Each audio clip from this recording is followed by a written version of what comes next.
Assalamualaikum and hi guys, here we meet again. So are you done with your rough sketch from the previous lesson?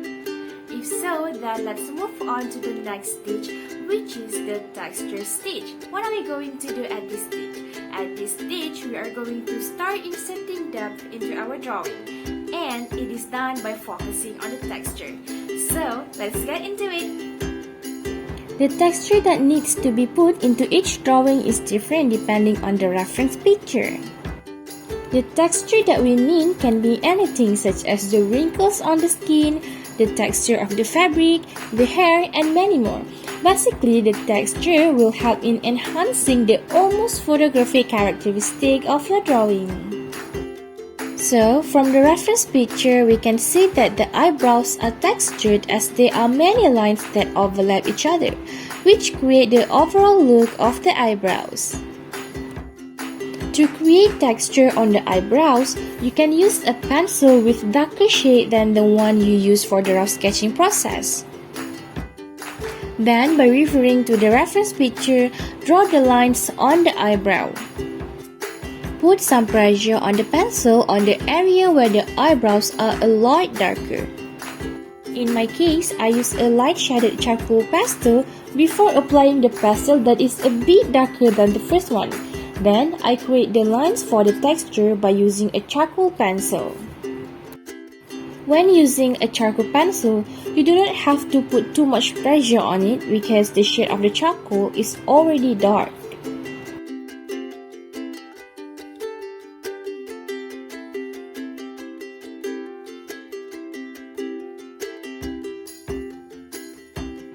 Now that we are done with the eyebrows, let's check out the eyes. Which part of the eyes that need to be textured? We can see that the corners of the eyes are a bit textured, in which there are skin folds on the eyelids and the eye bags. For the texture of the skin, we can focus on the shadows because shadows can enhance the texture of the skin. For this process, we can use the shading technique.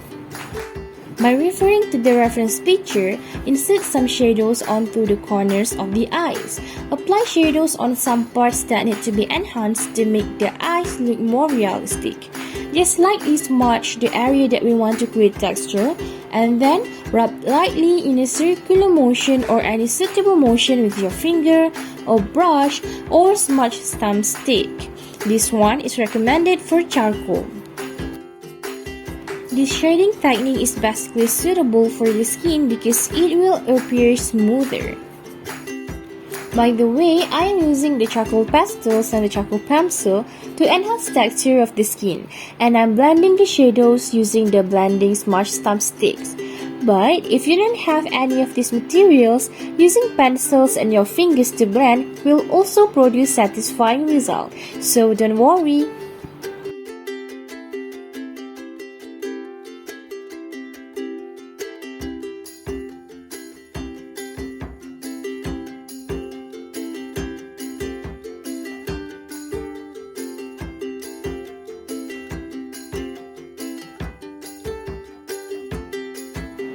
Next, for the eyelashes, obviously the texture is different from the skin, right?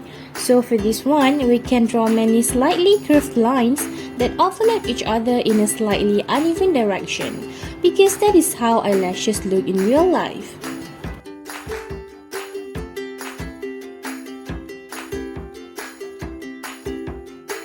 The technique that we use to create the texture of the eyelashes is basically the same as the eyebrows, which is the hatching technique. I am using the charcoal pencil to create texture of the eyelashes.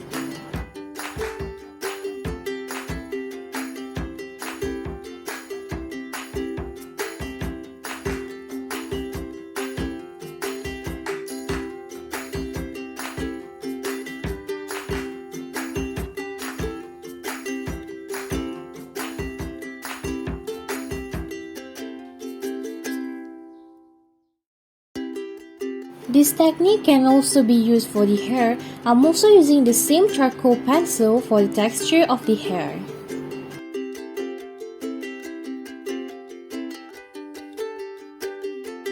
Okay, so this is the process of creating the texture of a realistic drawing. It may may seem a bit challenging, but don't worry, through some practices we believe that you can master this skill. So now we have another challenge for you. So have you done the first challenge, the rough sketch one? Alright, using the same drawing, we want you to insert the texture of your drawing by applying the technique that we have shown you earlier.